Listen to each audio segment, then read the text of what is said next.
Hello friends, இன்றைக்கி நம்ம வீட்டில் தைப்பூச விரதம் 6ஆம் நாள் அண்ட் வளர்பிறை சஷ்டியும் கூட நம்ம முருகப்பெருமானுக்கு இன்றைக்கி திருநீர் அபிஷேகம் செஞ்சு அவருக்கு ரொம்ப சிறப்பான சிகப்பரளி பூ இருந்தது, அதையுமே வச்சுட்டு செம்பருத்தி பூவால் அலங்காரம் செஞ்சுட்டு இன்றைக்கி நெய்வேத்தியம் வீட்டில் ஸ்வீட் இருந்தது, அதையுமே வச்சு தூப தீப ஆராதனுடைய இன்றைய வழிபாட்டை சூப்பராக முடித்தாச்சு.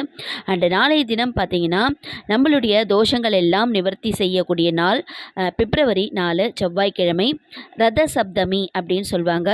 இது சூரிய ஜெயந்தி அப்படின்னும் சொல்லுவாங்க. இந்த நாளில் குளியல் பரிகாரம் செய்யணும். குளியல் பரிகாரம்ன்றது 7 எருக்கம் இலை எடுத்துக்கோங்க. ஒவ்வொரு நபருக்கும் 7 எருக்கம் இலை இருக்கணும். நீங்கள் குளிக்கிற தண்ணியில் அந்த 7 இலையை போட்டுட்டு ஆண்களாக இருந்தால் திருநீர் சேர்த்துக்கலாம், பெண்களாக இருந்தால் மஞ்சள் குங்குமம் ஏதாச்சும் நீங்கள் சேர்த்துக்கலாம். சேர்த்துட்டு நீங்கள் குளித்து முடித்த உடனே சூரிய நமஸ்காரம் செஞ்சுட்டு அதற்கு அடுத்தது பூஜை அறையில் கோதுமை வைத்து வழிபாடு செய்கிறது ரொம்பவே நல்லது. செய்து பலனடைங்க.